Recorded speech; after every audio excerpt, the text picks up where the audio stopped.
Long before Millom became a town of iron, railways, and industry, this was a very different place.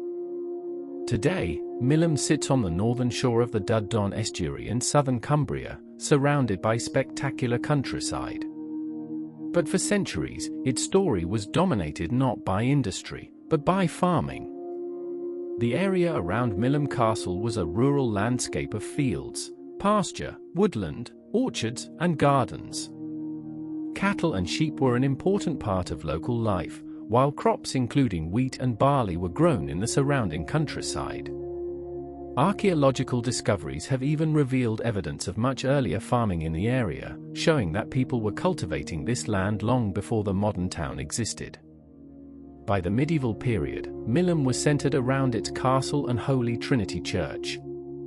The name Millom comes from the Old English word miln, meaning mill, and the settlement was recorded in the Domesday Book of 1086 as part of the Manor of Hugun. For generations, much of the surrounding land was common ground, where local people could graze their animals. There were extensive areas of marsh and pasture around Millom, providing valuable land for farming. But during the 19th century, this traditional agricultural landscape began to change. Large areas of common land were enclosed, and a completely different future was about to arrive. Iron ore.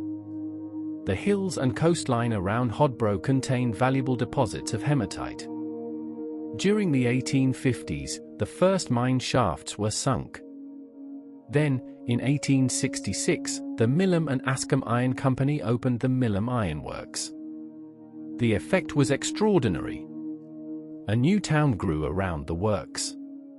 Terrace streets appeared, shops and businesses opened, schools and public buildings followed, and thousands of people came to Millom looking for work.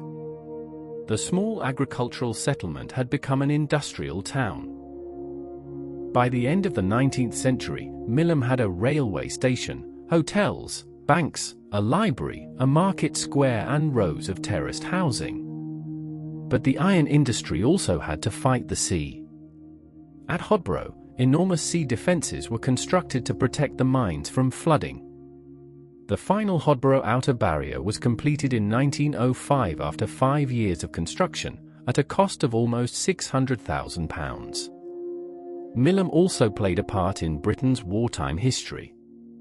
During the Second World War, RAF Millom was established at nearby Havering as an advanced flying training station. Aircraft including the Ferry Battle, Blackburn Boater and Avro Anson operated from the airfield. But Millom's industrial golden age could not last.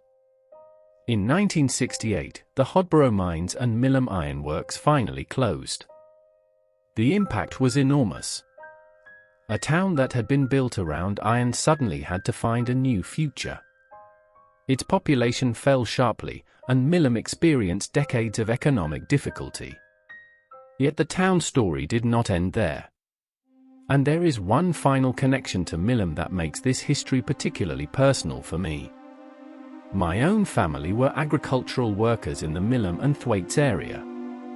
My family history can be traced back to John Steele, born in 1698 at Bank House, Thwaites, with the family remaining connected to the area for generations. Then, in the late 19th century, we come to Joseph Steele, born in Millom in 1875. These were not famous industrialists or wealthy landowners. They were ordinary working people, agricultural workers whose lives were tied to the land around Millom. And that means that when we talk about Millom's agricultural past, I'm not just talking about a distant chapter in a history book. It's part of my own family story. Long before the ironworks transformed Millom, families like mine were working the fields, tending livestock, and making their living from this landscape. The mines and ironworks may have changed Millom forever, but the agricultural roots of the area go back much further. And somewhere among those fields and old farmsteads were generations of my own family. From John Steele in 1698 to Joseph Steele in 1875, their story is a small part of the much bigger story of Millom.